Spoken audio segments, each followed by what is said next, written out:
12 worst things the FBI has done. So the FBI, like they're involved in so many things, and they've been around for quite a long time now. I think they were formed in like the 40s or the 30s, something like that. So they've been around for almost 100 years. And I'm sure the things that they do, they justify it by saying it's in the interests of the country, but there's probably things that they've done that, when we look at them today, you just think, did it have to be like that? Or even worse, like, I can't believe this was sanctioned. But again, they would justify it by saying if we didn't do it, it could have led to a bigger catastrophe. We really had to catch this guy to establish credibility after all the other issues, and it was just a matter of bringing this guy back to Boston. Welcome to Watch Mojo, and today we're discussing 12 times the FBI proved that power corrupts. This legislation is essential not only to pursuing and punishing terrorists, but also preventing more atrocities in the hands of the evil ones. Handling of anthrax attacks in 2001. The way that it was done was about control. It was about fear, intimidation, and control. Following the September 11th attacks, a series of letters laced with anthrax were mailed to news offices and senators. Wow. 5 people died and 17 fell ill. It quickly turned into one of the most complicated FBI cases ever, involving more than 10,000 witnesses. The case's conclusion was highly contentious. Initially, the FBI falsely accused Stephen Hatfill, and the resulting media frenzy destroyed his reputation. He later successfully sued the Bureau and was awarded $5.8 million.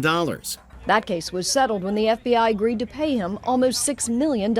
In 2008, the FBI claimed Bruce Ivins was the real culprit, a man who had volunteered to help their investigation. Not long after, Ivins took his own life in fear. Many have contested the FBI's accusation, arguing that significant evidence suggests they had the wrong man. I'm still hoping somehow, because of the investigation, supposedly, that we will get some answers, and that's for 7 years I've been waiting for that. Ruby Ridge. Man, I just think if you don't know for sure, why make it public? Why make it public that you think it's that person? Because the scrutiny they're going to get under is just, it's going to ruin them. Like, the first guy, yeah, he got $6 million, so for him, maybe it was worth it. But the second guy, if he was innocent, like, he's gone now. Standoff. It was bad. People, whatever views they have, whatever illegal activities they have, should not be shot down. In 1992, the FBI made a severe deviation from its standard rules of engagement during the Ruby Ridge incident. Randy Weaver gained heat from selling illegal weapons, specifically sawed-off shotguns, to an informant. A trial was arranged, but things went south when the date was changed and Weaver wasn't informed. I told Randy, I said, you don't really understand what the full weight and power of this government is and what it would really mean if you want a confrontation with it. When he didn't show up in court, an arrest warrant was put out. The FBI handled this abysmally, breaking the rules of engagement by using deadly force when it wasn't justified, shooting Weaver's dog, wife, and teenage son during the standoff at the family's cabin. Civilian negotiators eventually convinced Weaver to surrender. It was a total blunder on the FBI's part, who instigated violence and made no effort to de-escalate the situation. What I hope people take away from this is that all these could have been prevented if Randy Weaver just would have showed up in court. Nobody wanted to go up there and kill anybody. We just needed to have him show up in court. Yeah, but even if he didn't show up in court, you don't go in there literally and just immediately start blasting. That's just crazy. Why did they go in so hot and heavy? Why didn't they just kick the door down and go get him out of there? But then I guess maybe they thought he was armed, which he probably was. Yeah, man, but there must have been another way to deal with this. Bulger. I suggest you think these things through before you make unfounded accusations against me. It's commonly known that the FBI uses informants. James Whitey Bulger Jr., a notorious Boston mob boss, was one of their most controversial. Whitey employed brutal tactics to achieve dominance. In 1975, he became an informant. Because James Bulger had such a strong and influential reputation, his name had value is a commodity for the Department of Justice. They needed search warrants to take down the mafia. The FBI gave him complete protection, allowing his reign of terror to continue consequence-free. The DEA didn't care for his immunity, however, and in 1994 he became a fugitive. His FBI handler was arrested and sentenced to 40 years in prison. Whitey, on the other hand, wouldn't be caught until 2011, when he was 81 years old. He received 2 life sentences. In 2018, the cycle of violence came full circle when he was killed by fellow inmates. Wow. It's been said that one of the reasons it took so long to catch Whitey Bulger is that people were looking for a gangster, and Bulger, whether he liked it or not, had ceased to be one. Systemic forensic... I don't quite understand that one. So he was a criminal, but he became an informant for the FBI. I'm assuming in exchange for either reduced punishment or complete, forgiveness, I guess, of his crimes. Why did they suddenly switch positions and, go after him again? Like, I feel like if he had a deal, I'm not saying that he should have been let off, 100%, but if he had a deal which let him off the hook, shouldn't the FBI have honored that? Like, fraud. There are so many file cabinets now with Frederick Whitehurst's name on them at FBI headquarters, they fill an entire office suite. And there are so many case files to be reviewed because of Frederick Whitehurst that 30 FBI agents and clerks are assigned the task for the next 12 months. Dr. Frederick Whitehurst was an FBI whistleblower who exposed serious issues in the agency's forensic procedures. These flaws involved the FBI prioritizing support for the prosecution rather than adhering to objective science. This bias undermined the principle of neutrality, making many trials unfair. Instead of addressing these glaring issues, they promptly disputed Whitehurst's claims and fired him. They're not going to crucify me. I'm an American citizen. I'm an FBI agent, and they can't touch me. Because they're going to sit off and throw stones at me. Well, okay, so what? Whitehurst battled them in court, where he received $1.16 million from the FBI. The Bureau would eventually implement some reforms, but their mistakes have already done irreparable damage. Due to these flawed practices, many people sentenced to death were wrongfully convicted. I think that people that go into court should be assured that they've got fair justice waiting for them, and that's what's important. Infringements... That is tragic. Imagine you've lost a family member, your dad, your mum, whatever, to the death penalty, only to realize that the way that the FBI put the case up against them, the methods they used were just not accurate. So he could have been innocent all along. Oh my God. This is the worst one so far for me. It's on press freedom and credibility. Freedom of the press is protected by the First Amendment of the United States Constitution, yet that hasn't stopped the FBI from infringing on it. One example is antiwar.com, a website critical of U.S. foreign policy, which was directly targeted by the Bureau. In 2001, the site's manager received a hacking threat and reported it to the FBI. However, the FBI mistakenly believed the manager was the one who posed a threat. What followed was a difficult 6-year period of investigation and surveillance. In addition to targeting websites, the FBI has also impersonated journalists before, harming actual journalists as a result. For example, in 2007, they sent a high school student a fake article containing malware, allowing them to track his activities. Wow. No-fly list blackmailing. Man, that's crazy. I do feel like when an organization gets really big, really big, it just always happens that they start behaving in ways that they shouldn't every single time. Every time. Like, they just start, thinking that they could do whatever they like. All right, hold on. I got a primary on a target. Where? Rapidly descending. You see that right here? I'll call you back. After the September 11th attacks, Bush's administration created a no-fly list to prevent future attacks. The FBI is able to add and remove people from the list, a power which they've abused. Multiple individuals have claimed that they were falsely added to the list, which contains tens of thousands of names. Hundreds or possibly thousands of innocent people are stopped and detained at our airports because of their name, when in fact all of that does nothing to improve security. Not only that, but the FBI then blackmailed them, saying they would only be removed if they became an informant. Wow. Critics argue this is extortion, and that the list should serve to protect citizens rather than to blackmail them. it's incredible to see this win with the Supreme Court ruling, but it's important for us to recognize that there are still thousands of American families who are impacted by the no-fly list or the terror watch list, both lists that are unconstitutional. Framing innocent. Man, it's just getting crazier and crazier. Oh gosh, I get it. The FBI is trying to reduce, acts of terror. I understand that, but come on, man, you can't just be, putting people on a no-fly list and then saying, "Oh, I'll take you off if you start." Writing, it's just crazy.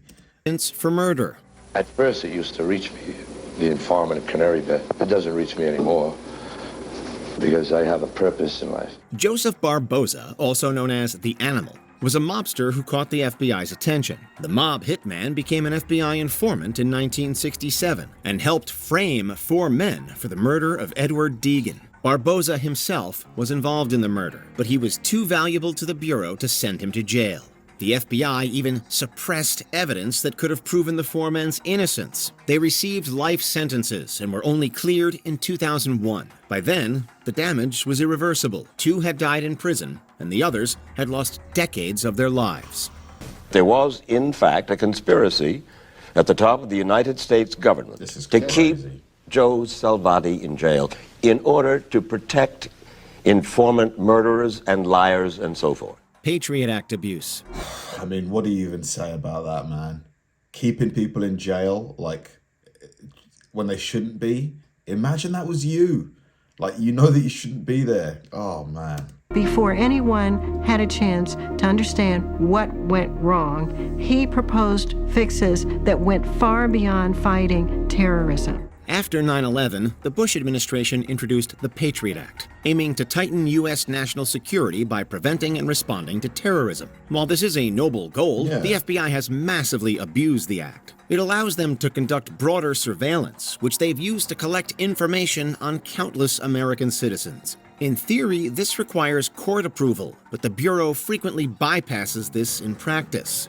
What we were doing by all of these roundups is alienating those communities and making them more distrustful of law enforcement, less inclined to be cooperative, less inclined to volunteer and to come forward. National security letters, NSLs, let them gather people's private information.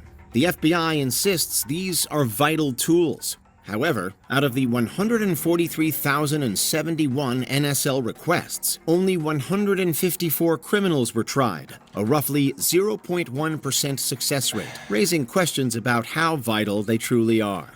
Trent Lott said the day the bill was introduced, maybe now we can do things we've wanted to do for the last 10 years. No, I've always, a dictatorship would be a heck of a lot easier. There's no question about it.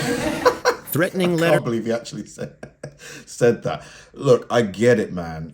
After what happened in 2001 happened, I get that you wanted to make sure that it never happened again and that you would do everything you could to stop it from happening again. But should there be limits as to how far you go, how much intrusion you take into people's lives? But on the other hand, if 150 odd criminals were put behind bars that could have done untold damage, maybe it was worth it. I don't know. What do you think? To Martin Luther King Jr. King and his associates, when they listen to the tape after reading the threatening letter, have no doubt whatsoever that this is from the FBI. Some people believe the FBI was secretly responsible for the assassination of Martin Luther King Jr. While this claim remains unconfirmed, they certainly had it out for him. In 1964, they sent him a suspicious package containing a letter and an allegedly incriminating tape recording. Wow. It was an attempt at blackmail, perpetrated by the Bureau. But why? Why? What, to stop him from, just trying to get equality and stuff? Including King himself, argued that the letter was intended to pressure him into taking his own life. When President Johnson stood to present Dr. King with another ceremonial pen, he did so with a full knowledge of the compromising information the FBI had gathered on him over the previous 18 months. It included infidelity accusations and multiple uses of the word fraud. This was a failed attempt to discredit King after extensive surveillance. King and his wife correctly guessed who sent the letter and refused to give in to the demands. King, there is only one thing left for you to do. You know what it is. You have just 34 days in which to do it. This exact number has been selected for a specific reason. It has definite practical significance. It was 34 days before the award. Racial and ethnic... That's crazy. That's actually insane. Why? What for? I mean, it's just insane that, you know, the guy, Martin Luther King Jr., all he's trying to do is get, you know, racial equality. And, you know, the FBI wanted to put, like, have him, you know, what? Ethnic mapping. They've never been in a situation where they've had to wear a tactical vest. They've never been in a situation where they've had to actually apprehend someone and take them into custody in a safe and an effective manner. The FBI dedicates significant resources to mapping American communities by race and ethnicity. The 2008 Attorney General's Guidelines on Domestic FBI Operations provided broader surveillance powers, which the Bureau has since employed. These practices have been criticized for being based on racist stereotypes about criminal tendencies. Well, essentially, the whole issue boils down to the principle that before you can use deadly force, you have to have probable cause that the subject of that force poses an imminent danger of death or serious physical injury to yourself or somebody else. For instance, in 2009, the FBI collected information about Muslim communities in Michigan despite no indications of criminal activity. The American Civil Liberties Union took them to court, seeking to make their mapping information public and challenging the constitutionality of this practice. Many believe it to be unconstitutional and grossly offensive. It's also prohibited by FBI guidelines, proving they don't even always follow their own rules. It is an imperative for all of us in law enforcement to try to reflect the communities we serve. Staging terror. Yeah, I mean, the fact that it's in their sort of guidebook that we don't do this, we don't do that, and they just went ahead and did it anyway is insane. There should be some oversight, I think. There should be like a separate body that, like, you know, makes like as a form of like checking and balancing everything, that watches over all of the government branches and make sure that they, like, you know, don't overstep. In fact, the bomb was an elaborate fake supplied by the FBI in a 6-month sting operation. You'd expect law enforcement to prevent domestic terrorism, not actively participate. Well, the FBI sometimes subverts expectations. On numerous occasions, they've targeted unstable individuals and encouraged them to commit terrorist attacks. One of the most well-known cases involved Mohammed Osman Mohamud, who was influenced by an FBI undercover operation to carry out a car bombing in Portland in 2010. The FBI says the teen had no known terrorist ties. He may have become radicalized through the internet. The fake bomb attempt was foiled as the FBI had provided Mohamud with an inoperable bomb. Why? Why did they do that? What, to frame him and then put him away? They arrested him at the last moment. A 2014 Human Rights Watch report reveals that nearly 50% of federal counterterrorism convictions in the previous decade were based on informant-led cases, with almost 30% involving sting operations where informants played an active role.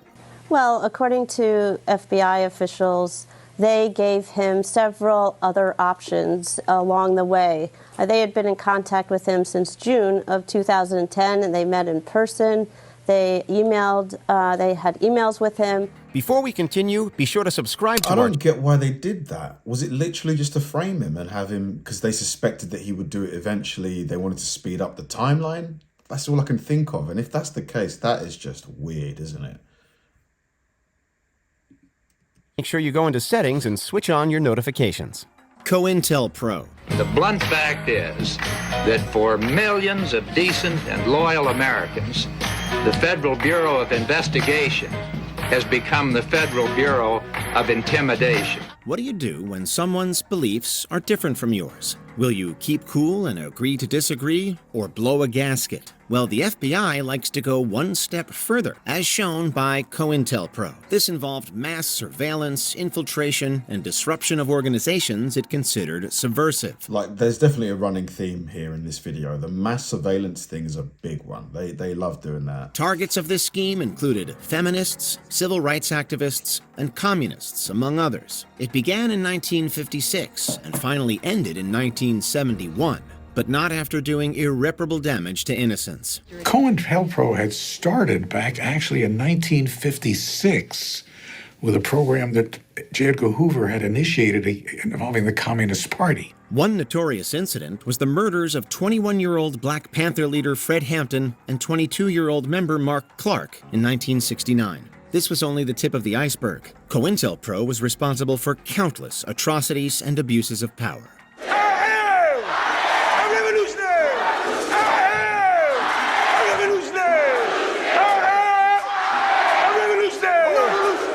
What do you think was the most heinous FBI crime? Let us know in the comments section. Check out these other clips from... Wow. I mean, I'm sure the FBI do a ton of good. Like, for sure. Like, no doubt about it. The amount of good that they do far, far outweighs, you know, any of the, like, this stuff. But, it, you know, for an organization that is responsible for protecting the US and its interests, you know, is it inevitable that they're going to do things that, like, are, you know, frowned upon if they reach, like, public knowledge? Like, is it possible for an organization like the FBI to exist without having to get their hands dirty? It's a fair question, and I think it's quite a hard one to answer because, you know, some of the people and the organizations they're dealing with are like the worst of the worst. So do you sometimes have to fight fire with fire? Thanks for watching, guys, and I'll see you in the next one.